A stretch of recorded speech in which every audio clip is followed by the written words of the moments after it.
In the previous episode, we saw how Elizabeth became annoyed after their precious moment was interrupted by Elif and Pythias. She grew so angry that she was ready to erase them from the world. Up next, Leing could see that Elizabeth was on the verge of losing control.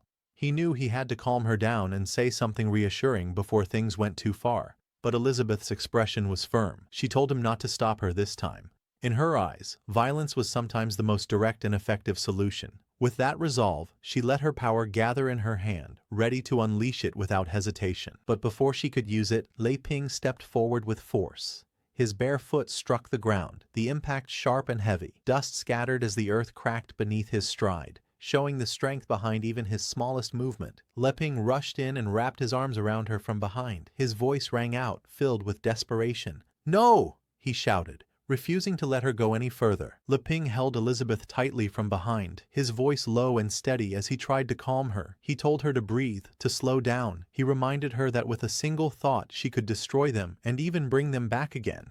But then his words grew softer, almost pleading. If she did that, would those patched together souls truly be the same as before? Leing's voice softened as he spoke close to her ear. His words carried warmth and sincerity. To him, Elizabeth was irreplaceable. His one and only.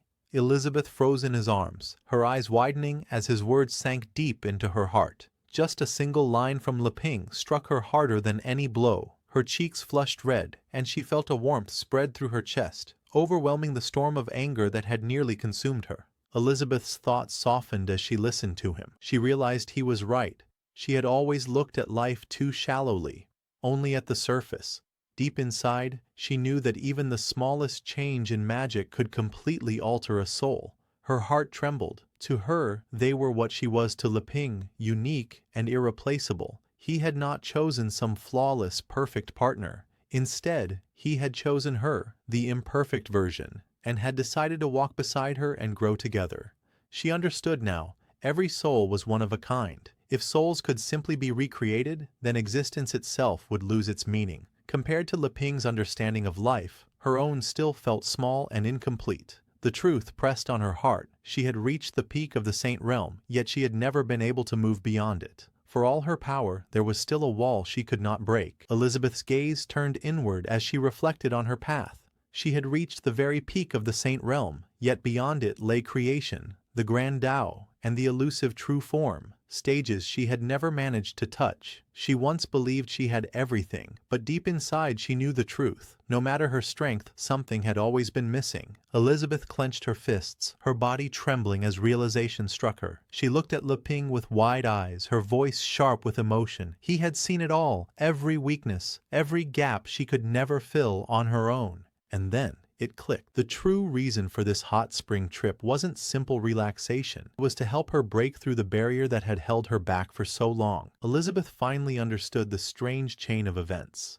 Each step of their trip had been carefully arranged to push her forward. First came desire, stirring emotions she had long buried. Then came interruptions, forcing her to confront her feelings head-on. After that came provocation, challenges that shook her heart and tested her resolve. And at the very end was awakening, the moment when everything inside her aligned, breaking open the barrier that had trapped her for so long. Elizabeth's eyes sharpened as the truth unfolded within her. She realized that every step had been deliberate. Her desires stirred, only to be torn apart again and again. Each time, the hidden negativity in her heart was forced to the surface. At last, she understood what Leing had meant by posture. It was never about the physical form. It was about her state within the Saint Realm. From the very beginning, he had been guiding her toward the true purpose of this journey. She had simply failed to see it until now. Leing's gaze was steady as he spoke. He admitted that of course he wanted her, but not in her current state. Not when she was still struggling with herself. Her chest tightened at his honesty. Every time he spoke, she had only taken his words at face value, misinterpreting them again and again, making herself look foolish. Yet through it all, he had remained calm and patient, gently loosening the final knot buried deep in her heart. The moment Elizabeth broke through, the world around her shifted. Stars lit up the void as if the heavens themselves acknowledged her ascension. A colossal figure, woven from starlight and cosmic energy, appeared in the vast expanse.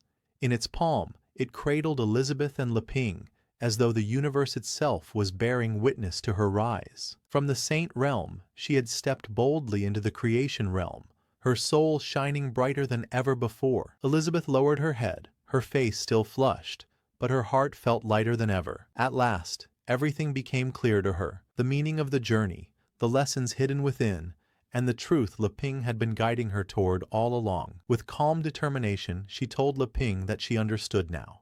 After that, she released Mr. Bors and the others. Now that she had calmed down, the land itself trembled under the force of Elizabeth's breakthrough, but gradually became stable again. Seeing this, others rushed to the scene. They hovered in the air, their faces filled with shock as they stared at the glowing aftermath. Confused, Annie asked Leping, "Elizabeth, what just happened?" The Dwarf King, clearly unsettled, bowed slightly and pleaded, begging Lady Demon Queen please calm her anger. Annie fidgeted nervously, sweat beading on her forehead. She asked Elizabeth if they had done something wrong that made her so angry. Leping quickly stepped in, raising his hands in reassurance. With a calm smile, he explained that it was nothing more than a small misunderstanding.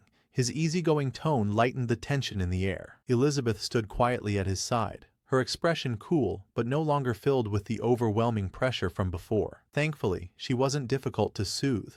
Just a few genuine words from Leping were enough for her to let go of her rising emotions. As the air settled from the overwhelming surge, the tension finally began to fade. Elif swayed unsteadily, her face pale. After being released from Elizabeth's magic, she felt faint, struggling to steady herself. Meanwhile, Miss Chi-Chi watched silently. Though she couldn't grasp the details, she knew the truth deep down. Whatever had just happened, Leping saved the world again. Mr. Bors lowered his head respectfully, repeating his words. "We won't disturb you further. We'll take our leave behind him." The others prepared to follow, their faces still filled with awe and confusion. As the elder bowed and prepared to take his leave, Leping's voice cut through the calm, low and steady. His eyes narrowed as he watched their retreating figures. "After all this?" he murmured, his tone carrying the weight of judgment. The atmosphere shifted instantly, heavy with the promise that their actions would not be brushed aside so easily. Everyone's faces stiffened, sweat trailing down their cheeks as fear gripped their hearts. Meanwhile, Elizabeth had calmed down, though she was curious to know what Leping was plotting now. Leping closed his eyes for a moment, then let out a calm breath. When he opened them again, there was a quiet resolve in his gaze. A faint smile touched his lips as he told everyone that he had realized something very important. Hearing this, everyone fell to their knees and begged Leping to tell them what they had done wrong. Leping's eyes swept over them, his tone calm yet unyielding. He told them to just look at themselves. "Always waiting for me, the so-called hero, to clean up your messes." His words cut through the air like a blade, exposing the truth none of them wanted to face. The group stood in the water, their figures small and subdued under Leping's gaze. None of them dared to speak, their silence only deepening the weight of the moment. Leping told them, "The way you act, honestly, it's pathetic. Haven't you noticed? Every time you speak, your words." Upon hearing this, everyone was shocked. They realized they had been misinterpreting Leping's words all along. Elizabeth thought to herself that Leping and the others weren't speaking nonsense. They only wanted to explain things clearly to her. She felt at ease and reminded herself not to overthink anymore.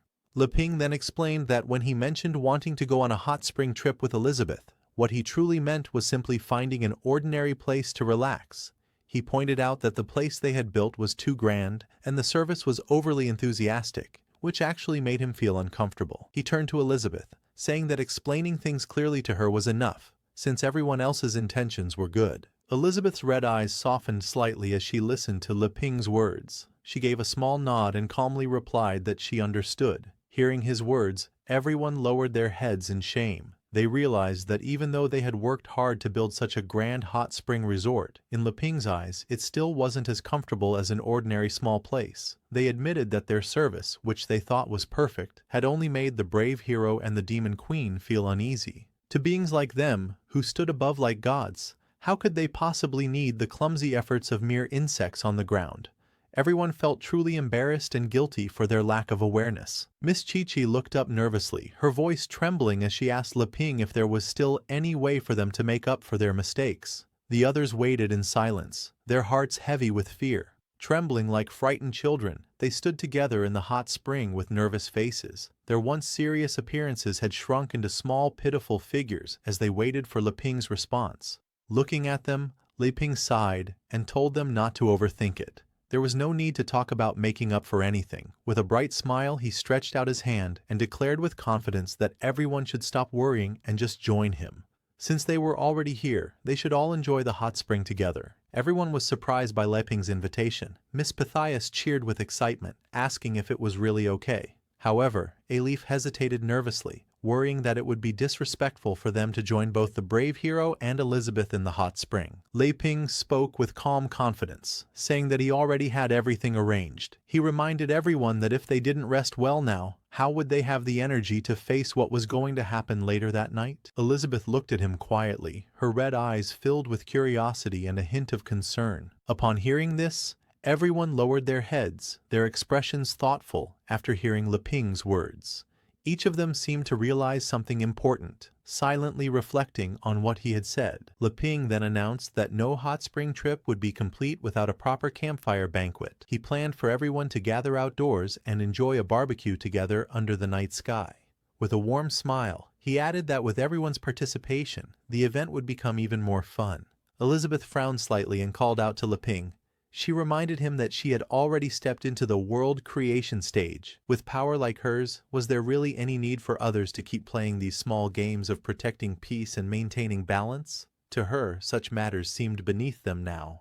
Leping gave Elizabeth a playful smile, his golden eyes shining with confidence. He asked her to trust him just this once. He leaned closer and promised that tonight there would be a special surprise waiting. Elizabeth's cheeks turned red as she looked at Leping. After a brief silence, she softly admitted that she would believe him this time. In her heart, she decided not to test him with meaningless doubts anymore. For now, she chose to place her trust in him. Meanwhile, both Elif and Pythias stepped forward. One of them politely asked Leping if he had extra bathing clothes, since they hadn't brought any for soaking in the hot springs. The other grew flustered, covering her mouth as she whispered that asking such a thing felt far too impolite. Just then, Annie raised her hand and eagerly offered to take care of the problem. She told Leping that she could sew bathing clothes for everyone if needed, but before she could continue, Elizabeth suddenly raised her hand, her power bursting out with a dark aura. With firm resolve, she declared that there was no need for such things. In an instant, Elizabeth's magic transformed the scene. Suddenly, everyone appeared in flashy swimwear. Now that everyone was enjoying themselves, Elizabeth decided to release Amelia from the magical ball where she had been captured. It was Amelia's turn to join the hot spring chaos. After emerging from the magic ball, Amelia immediately ran up and hugged Elizabeth tightly, her face full of joy as she called out sweetly to her master. Elizabeth, however, kept her arms crossed and her expression calm, pretending not to be affected,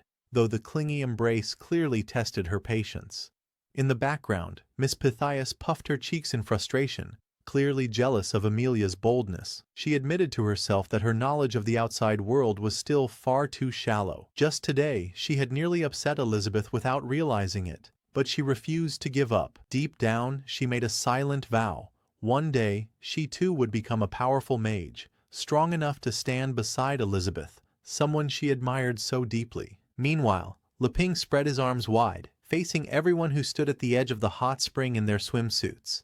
He reminded them that the inn they had built was the result of everyone's hard work and effort. That was why, at least for this moment, he wanted them to set aside their burdens and worries. His words carried both warmth and sincerity, urging them to relax and enjoy the peace they had earned together.